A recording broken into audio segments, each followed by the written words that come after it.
Good afternoon, everybody, and welcome to the second week of philosophy. My apologies for not having a video at the end of last week, but circumstances conspired against me and I wasn't able to get it done. So this video is sort of meant to make up for that, but also to give you a sense of what's going to be coming up this week, and then hopefully I'll get back on track with Friday videos like I promised before. First up, attendance, so that you know how your attendance is calculated and what I'm expecting, or not just me, but what is expected of you as an e-learning student. It's not enough to just be online during the week, you have to be productive. So I think 5 of you have been online, or were online all last week on either every day or various days, but had your attendance marked as being incomplete. So you have accumulated 5 absences.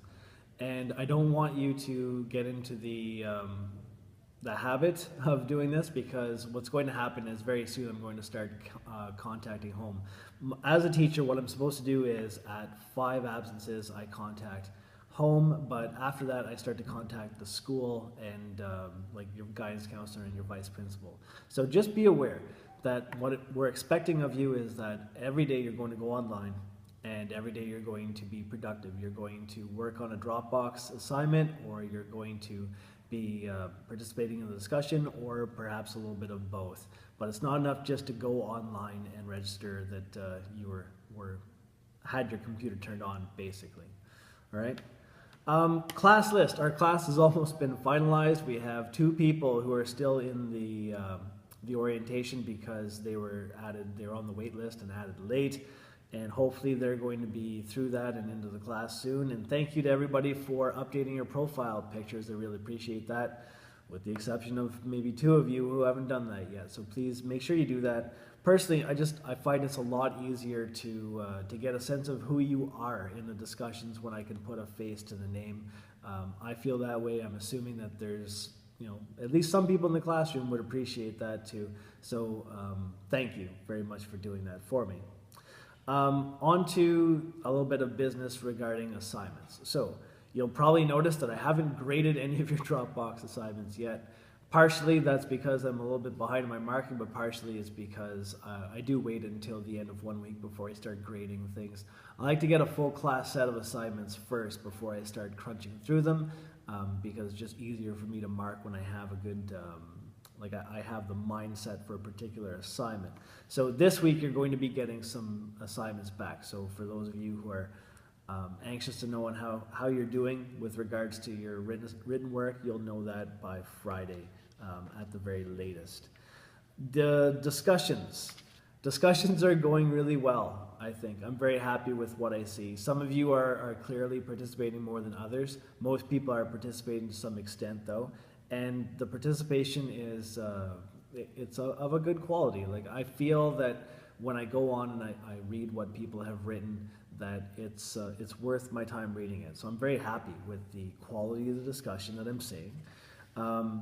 Just a reminder that you are required to participate, because you're going to be graded on that. Your communication mark is going to come down mostly to how you participate on the discussion. So make sure that you get involved, and I'm going to be grading your initial posts.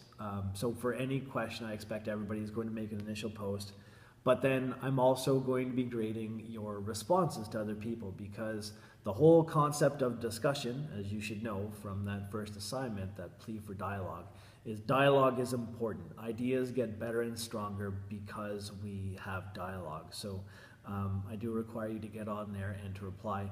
And people have been doing that in I think, a very respectful way. I haven't had any problem so far having to address like an ad hominem, which is a logical fallacy when you direct remarks towards a person as opposed to their ideas.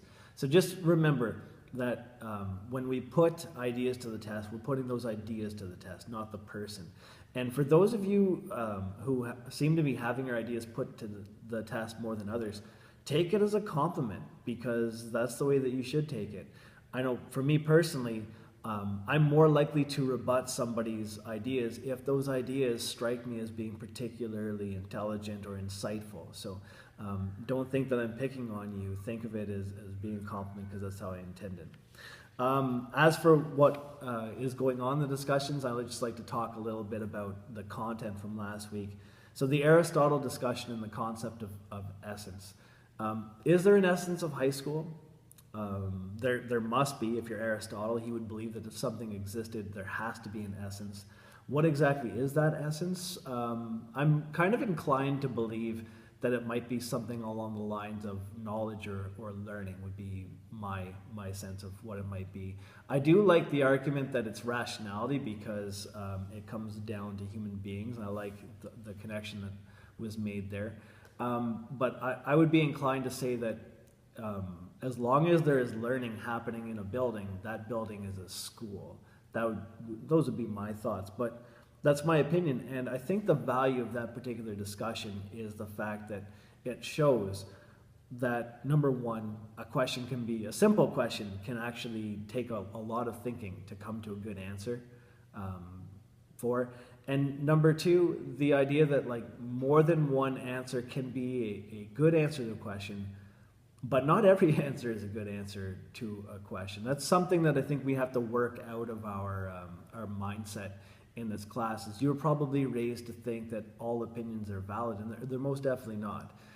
What you're going to learn in this class is that there is a very big difference between a valid opinion and invalid opinion. Not everybody's opinion should matter, especially if you're Plato. You believe that not every citizen should vote, because we shouldn't leave it up to an uneducated person to vote for something that's really important. So just to summarize, basically, what I found interesting about the Aristotle discussion, aside from the fact that it was your first crack at getting on the discussion forum and talking about things, was the fact that people could reason out really intelligent answers and then also face like a intelligent rebuttal to that answer and then have to defend it. So I thought that was really good practice. The Descartes, I had a friend in university actually who, as a joke, he started calling him Descartes, and like as if he was like a Greek philosopher. And it was kind of funny to see how many people who would actually like buy into that and were calling him Descartes for a while, which is pretty funny. Descartes. So think for yourself. That is the essence of what I think you should have gotten out of the Descartes discussion, is that for Descartes, reason was everything, which means you have to reason things out for yourself. And you can only do that based on your sense of logic, your observations, and your experiences. You shouldn't be doing that based on generalizations or assumptions or emotions or the authority of other people. You shouldn't be letting any of those things do your thinking for you. And I found that to be a pretty fun activity, because pretty much all I did was I looked for weakness in a person's point, and I tried to point that out and see if that person was able to figure out what the weakness was. And most of you were able to do that. And I think that that was a worthwhile activity, because it does help us to realize that a lot of what we believe comes from an authority of some sort, and we may not have actually questioned that authority, especially in the age of the internet, when you have no idea a lot of the time who's making the information. But it's just so easy sometimes to just default to that, well, I read it, so it must be true. And that takes us to the existentialism forum, which I'm finding to be, and it's kind of still going, and I'm finding that one to be a pretty fun one. The existentialist would question every choice and would wonder, are you making your own choices? Or is somebody else hijacking your life? So the idea of existence precedes essence. To somebody like Aristotle, we had an essence before we were born. To the existentialist, we have no essence. When we're born, we're a blank slate. And that blank slate is at some point supposed to figure out for itself what its purpose in life is, what its essence is going to be. But that's pretty simple when you think about it, and life is far more complicated. So the question is, as far as your decision to go to university, like think really carefully. Is it your decision, really? Or has that decision been influenced by things? So has it been influenced by your family? Or has it been influenced by your history? Or has it been influenced by like just pure mathematical probability of you being born at like a certain time in a certain place, growing up in a certain school with a certain peer group? All of that is totally arbitrary. Like as a teacher, it's kind of, I don't know, it's fun, but also a bit weird to watch how this plays out.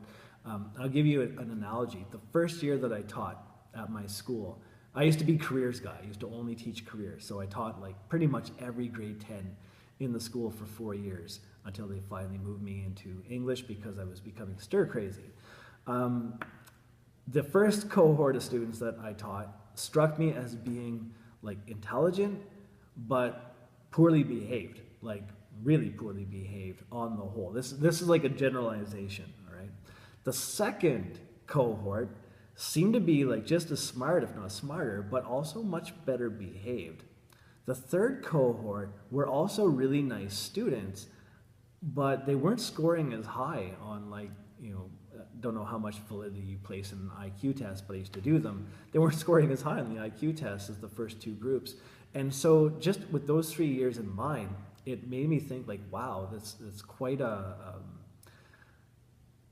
the idea that your child, if they were born a few months earlier or a few months later, ends up with like one of these 3 different groups. And then within that group, over time, assimilating into like the values of that group. So the idea being that, this blank slate is put into peer group number 2, and they become like a high-achieving, well-behaved person. Whereas if they're put into like number 1, they're still a high-achieving but poorly behaved person. And if they're put into peer group number 3, just by fluke, maybe they end up to be a really nice person who's not very high-achieving.